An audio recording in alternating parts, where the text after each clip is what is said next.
Young Bobby Engels has a problem. He needs to earn the respect of his peers.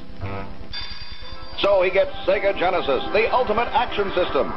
And then he buys Mortal Kombat, the arcade edition, and the all-new Shinobi 3, and Marvel's X-Men. Now, things are pretty much okay. I said chocolate chip. Say it. Say it. Sega!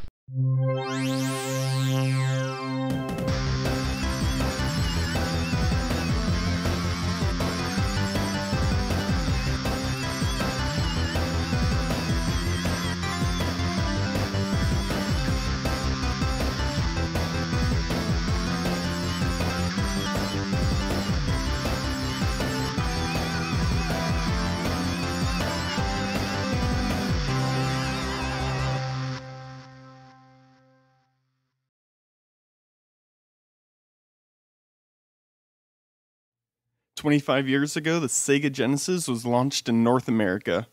Today, we're going to begin looking at Sega's 16-bit lineup. The Sega Mega Drive was first released in Japan in 1988. Sega has had a presence in Japan since the early 80s, but nothing really took off. The SG-1000 was just a footnote in history, and the Mark III, while doing a little bit better, barely made a dent in the market dominated by Nintendo. In addition, just before the Mega Drive was released, NEC released the PC Engine, which did extremely well in Japan. With the PC Engine and the Mega Drive, you might notice some similarities in the naming conventions used by Japanese companies for home consoles. There seems to be an obsession with propulsion. The name Mega Drive was meant to convey driving forward forcefully. The best or most egregious example of this was the Sega Genesis add-on, the 32X. The Japanese slogan was Power Up Booster. 1994年、メガドライブが新たな時空、ネクストレベルへと進化を開始した。パワーアップブースター、スーパー 32X。 Despite the Mega Drive not really taking off in Japan, it had considerable success in the West, specifically the United States and the United Kingdom. On August 14th, 1989, the Sega Genesis was released in North America.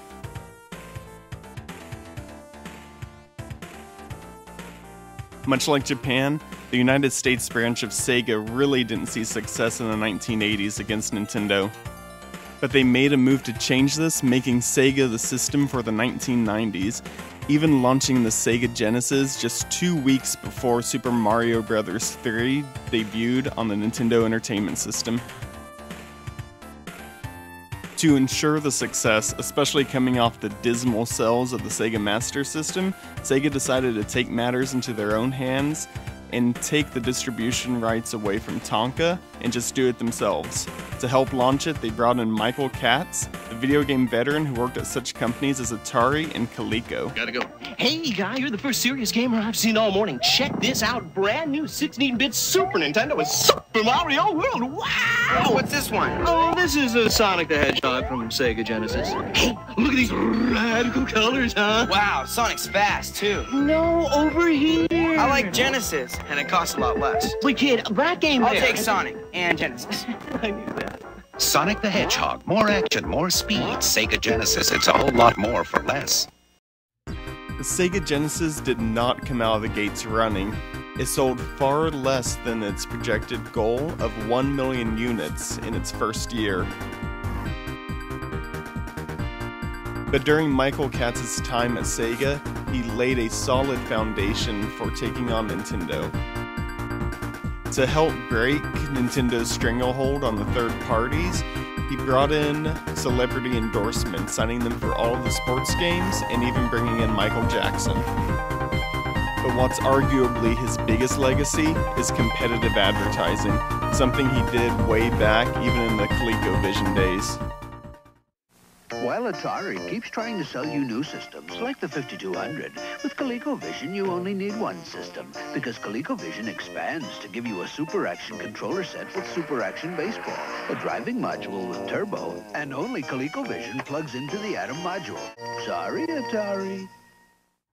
For Sega, Katz utilized the slogan, Genesis does what Nintendo don't. Who does the first ever 8-meg game, the ultimate in gameplay, voted Game of the Year? Genesis does. Who does the third generation of the hot arcade hit Shinobi and lifelike 16-bit graphics? Genesis Does. Genesis Does. Genesis Does. Genesis Does. Genesis does. Who gives you 2 stereo speakers free so you hear the great stereo sound of Genesis? Genesis does. Just buy any 3 Sega Genesis brand games before March and get 2 stereo speakers free. Sega of Japan frowned on Katz's use of competitive advertising. That, combined with the Genesis' lackluster sales and Katz's enormous spending on celebrity endorsements, led to his tenure at Sega being approximately 1 year. But ultimately, it was Katz's work that defined how Sega marketed their consoles in the 1990s. Once Tom Kalinske came in, he took the same groundwork of competitive advertising and just added a little bit of attitude. And this level of marketing was exactly what Sega needed at that time. Whenever the Sega Genesis was launched, it came packed with Altered Beast. Now, this was a decent game, but it definitely alienated a lot of people. Middle America sometimes viewed it as satanic, and it definitely isolated the younger gamers and skewed the Genesis to an older crowd. Sega also targeted this older demographic by declaring the Sega Genesis the arcade experience at home, something Nintendo's 8-bit machine was no longer able to do. Dave Whitney wanted the real arcade games at home, so he got them. Mike Rogers wanted them too, but he got a Genesis system by Sega. Why? Check it out. Arcade screen left, Genesis screen right. If they look the same, you've answered correctly. Besides, Genesis has real-life action in sports games, flying games, and adventure games. The hottest library going. So if you want real arcade action, there's only 2 ways to get it. Dave, we got your golden axe. Or get Genesis by Sega. We bring the arcade experience home.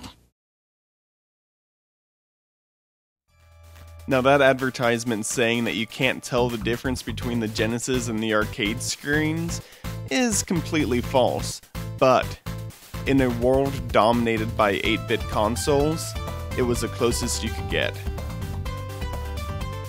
With the marketing techniques mixed with a library of fantastic games, Sega made a console which lasted approximately 1 decade.